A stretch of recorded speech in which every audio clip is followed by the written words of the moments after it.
नमस्कार मंडळी. स्टार प्रवाहावरील लक्ष्मीच्या पावलांनी या मालिकेच्या पुढील येणाऱ्या भागामध्ये आपण असं पाहणार आहोत की रोहिणी ही घरामध्ये सर्वांच्या समोर आपल्या साडीमध्ये काहीतरी लपवण्याचा प्रयत्न करत असते आणि तेव्हा कला तिच्यावर संशय येऊ लागतो.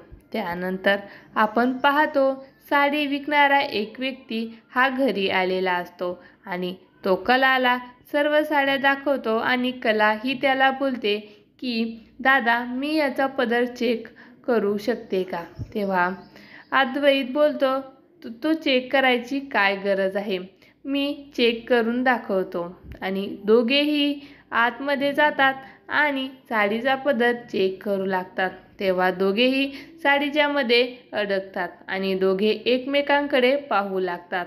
तर तो जाणार तेव्हा अद्वैत हा कलाही तिथून निघून जाणार तेव्हा अद्वैत हा तिचा हात कमरेला पकडून तिला आपल्या जवळ ओढतो. त्यानंतर आपण पाहतो साडीवाला व्यक्ती हा बाहेर जात असताना कला त्याला थांबवते. तेव्हा तो व्यक्ती विचारतो, काय झालं मॅडम, साडी आवडली नाही का? दुसरी हवी आहे का?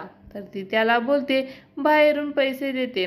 आणि ती जात असताना तिच्या पायाला एक कागद लागतो आणि तो कागद पाहिल्यानंतर तिला मात्र खूपच मोठा धक्का बसलेला असतो. पुढे येणाऱ्या भागामध्ये त्या कागदावर नक्की काय आहे हे पाहणे खूपच रंजक ठरणार आहे.